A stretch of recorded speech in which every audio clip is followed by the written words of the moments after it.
Hi friends, ಹೇಗಿದ್ದೀರಾ? ನಾನು ಕೂಡ ಚೆನ್ನಾಗಿದ್ದೀನಿ. ನೀವು ಕೂಡ ಚೆನ್ನಾಗಿದ್ದೀರಾ ಅಂದ್ಕೊಂಡಿದ್ದೀನಿ. ಏಕಾದಶಿ ಪೂಜೆ ಅಲ್ವಾ ಇವತ್ತು, ಹಂಗಾಗಿ ಸ್ವಲ್ಪ ಲೇಟ್ ಆಯಿತು. ಏಕಾದಶಿ ಪೂಜೆ ಮಾಡೋ ದಿವಸ ನಾನು ಪ್ರತಿಯೊಂದು ಕೂಡ ಮನೆ ಕ್ಲೀನಿಂಗ್ ಮಾಡ್ಕೊಂಬಿಡ್ತೀನಿ. ಯಾಕೆಂದರೆ ನಾನ್ ವೆಜ್ ಎಲ್ಲ ಮಾಡ್ಕೊಂಡಿರ್ತೀವಲ್ಲ, ಹಂಗಾಗಿ ಏಕಾದಶಿ ಪೂಜೆ ಮಾಡೋ ದಿವಸ ನಾನು ಬೆಡ್ಶೀಟಿಂದ ಹಿಡಿದು ಎಲ್ಲ ಚೇಂಜ್ ಮಾಡಿ ವಾಶ್ ಮಾಡಿ ಆಮೇಲೆ ಪೂಜೆಗೆ ರೆಡಿ ಮಾಡ್ಕೋತೀನಿ ನಾನು. ರಾಯರಿಗೆ ಏಕಾದಶಿ ದಿವಸ ತುಳಸಿ ಮತ್ತು ಒಂದು ಲೋಟ ನೀರಿಟ್ಟು ಅದಕ್ಕೆ ಒಂದೆಳೆ ತುಳಸಿ ಹಾಕಿ ರಾಯರ ಹತ್ರ ತುಪ್ಪದ ದೀಪ, ಬರೀ ತುಪ್ಪದ ದೀಪ ಹಚ್ಚಿ ಮತ್ತು ತುಪ್ಪದ ಬತ್ತಿಲಿ ಆರತಿ ಮಾಡ್ಕೋತೀನಿ ಅಷ್ಟೇ ರಾಯರಿಗೆ. ನಾನು ರಾಯರಿಗೆ ಮಾಡುವಾಗ ಊದ್ಗಡ್ಡಿ ಆಗಲಿ ಕರ್ಪೂರ ಆಗಲಿ ನಾನು ಏಕಾದಶಿ ದಿವಸ ಬಳಸಲ್ಲ.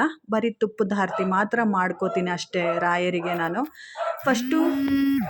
ಫಸ್ಟು ನಾನು ಕುಲದೇವರಿಗೆ ದೀಪ ಹಚ್ಬಿಡ್ತೀನಿ. ಫಸ್ಟು ರಾಯರಿಗೆ ದೀಪ ಹಚ್ಚೋಕ್ಕಿಂತ ಮುಂಚೆ ನಾನು ಕುಲದೇವ್ರ ಹತ್ರ ಕೂತ್ಕೊಂಡು ಬೇಡಿಕೊಂಡು ಆಮೇಲೆ ಕುಲದೇವರಿಗೆ ದೀಪ ಹಚ್ಚಿದ ಮೇಲೆ ರಾಯರ ಹತ್ರ ಬಂದು ದೀಪ ಹಚ್ಚಿ ಮತ್ತೆ ತುಪ್ಪದ ಆರತಿ ಮಾಡ್ಕೋತೀನಿ. ಯಾವಾಗಲೂ ಫಸ್ಟ್ ಅಷ್ಟೇ, ಕುಲದೇವರಿಗೆ ಫಸ್ಟು ಪ್ರಾರ್ಥನೆ ಮಾಡಿಕೊಂಡು ದೀಪ ಹಚ್ಚಿದ್ರೆ ಮನೇಲಿ ಯಾವಾಗಲೂ ತುಂಬ ಒಳ್ಳೆಯದಾಗುತ್ತೆ ಅಂತ ಹೇಳ್ತಾರೆ. ಹಂಗಾಗಿ ನಾನು ಫಸ್ಟು ಕುಲದೇವರಿಗೆ ಫಸ್ಟು ಪೂಜೆ ಮಾಡ್ಕೋತೀನಿ.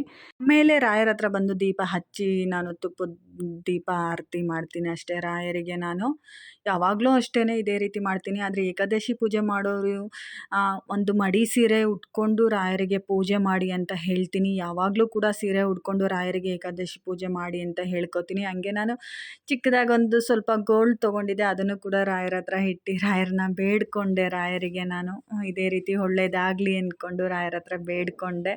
ತುಂಬ ಖುಷಿ ಆಯಿತು. ನನಗೆ ತುಂಬ ಇಷ್ಟಪಟ್ಟು ತೊಗೊಂಬಂದಿದ್ದು ವಸ್ತು ಅದು.